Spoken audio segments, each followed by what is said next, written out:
dropped on the breeze. Breeze is destroyed.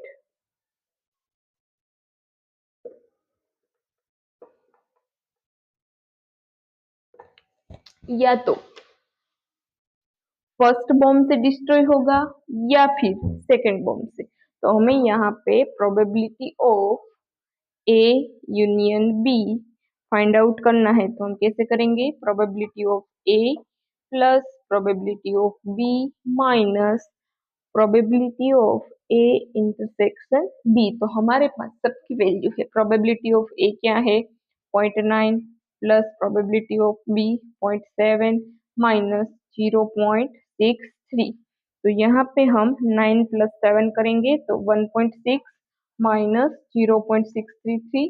तो यहाँ पे 1.6 माइनस 0.633 करेंगे तो 0.97। तो यहाँ पे हमें आंसर मिलता है 0.97। आया समझ में आपको क्वेश्चन नंबर 7? अब हम नेक्स्ट क्वेश्चन नंबर 8 सॉल्व करते हैं। अब क्वेश्चन नंबर 8 में हमें क्या दिया है?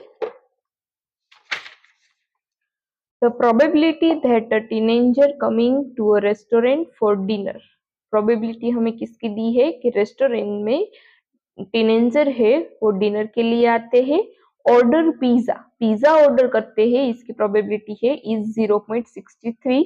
The probability of ordering cold drinks, cold drinks की है इसकी 0.54।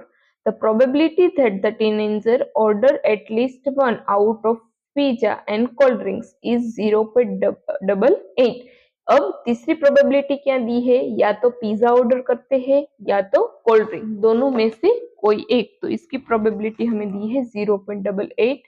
Find the probability that the teenager coming for dinner on a certain day order only one of the to item from pizza and cold drinks. तो हमें probability किसकी find करनी है? दो item में से कोई एक ही आइटम ऑर्डर कर रहा है, लेकिन यहाँ पे पता नहीं है, कोई कंडीशन प्रॉपर दी नहीं है कि कौन सा, पिज्जा या कोल्ड ड्रिंक। तो आइए देखते हैं इस सम में हमें क्या करना है। तो यहाँ पे हमें ए क्या दिया है? Event that a teenager order pizza. A हमें क्या दिया है? जो पिज्जा ऑर्डर करते हैं वो। बी क्या है? Event that a teenager order cold drinks. और यहाँ पे दिया है third, the probability that the teenager order at least one, दोनों में से कोई एक। तो यहाँ पे क्या हुआ? A union B. क्या हुआ? A union B. Event that a teenager orders one of the two, या तो पिज्जा और कोल्ड ड्रिंक। तो हमें सबकी प्रोबेबिलिटी दी है। तो प्रोबेबिलिटी ऑफ ए हमारे पास क्या है? 0.63। प्रोबेबिलिटी ऑफ बी हमारे पास क्या है? 0.54। Probability of A union B क्या है? 0.88। अब हमें फाइंड आउट क्या करना है? Probability of A intersection B, A हमें फाइंड आउट करना है। तो पहले हम ए फाइंड आउट करने के लिए लिख सकते हैं probability of A intersection B is equal to probability of A plus probability of B minus probability of A union B. तो ए हमारे पास है 0.63 प्लस 0.54 माइनस 0.88। तो यहाँ पे हम प्लस करेंगे, 3 प्लस 4 7, 6 प्लस 5 1, 1.17 माइनस 0.88। अब यहाँ पे 1.17 माइनस 0.88 888 करते हैं तो आंसर आता है 0.29 is equal to 0.29।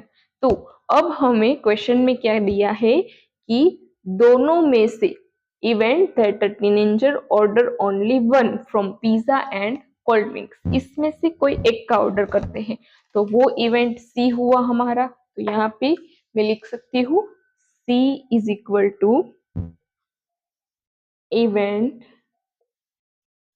That a teenagers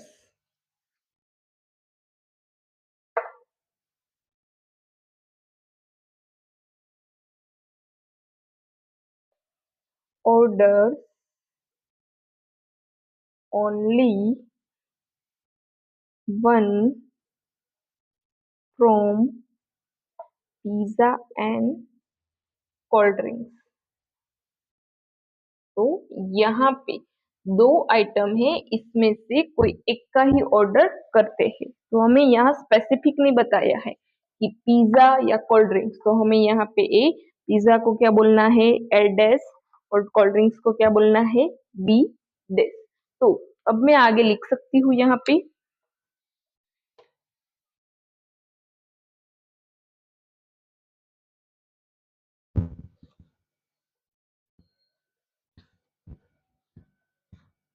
तो मैं यहाँ ऐसे लिख सकती हूँ ए इंटरसेक्शन बी डैश। आया समझ में आपको? दोनों में से कोई एक पर्टिकुलर नहीं बोला है पिज्जा या तो कोल्ड ड्रिंक, तो हमें दोनों की प्रोबेबिलिटी यहाँ पे फाइंड करनी पड़ेगी। तो यहाँ पे मैं लिखती हूँ इवेंट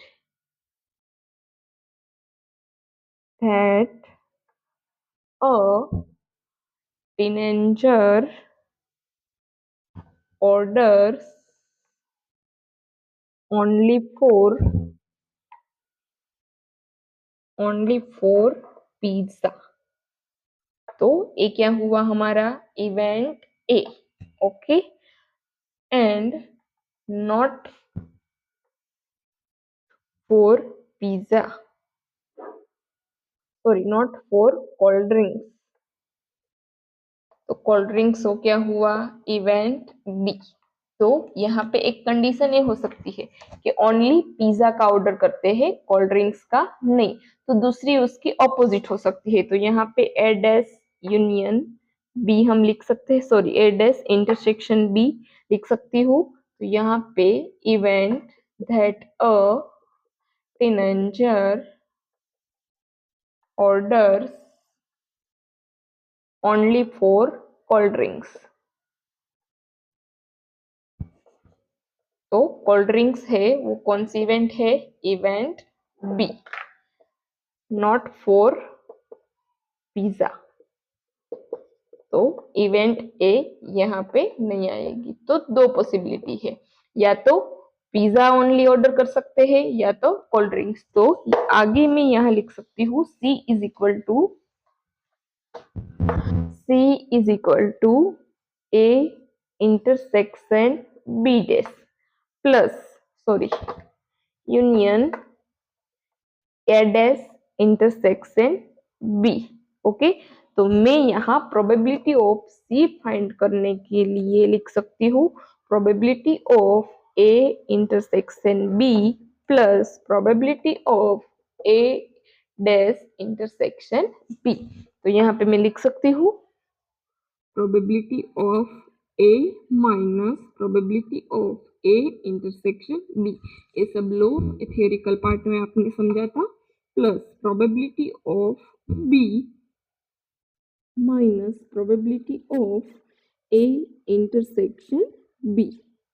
ओके, तो यहाँ पे प्रोबेबिलिटी ऑफ ए क्या था 0.63, probability of A intersection B हमें क्या मिला था 0.29 प्लस प्रोबेबिलिटी ऑफ बी क्या था 0.54 minus probability of A intersection B हमें मिला था 0.29। तो हम यहाँ पे माइनस करते हैं 0.63 माइनस 0.29, तो हमें मिलता है 0.34 प्लस 0.54 माइनस 0.29, तो उसका आंसर हमें मिलता है 0.25।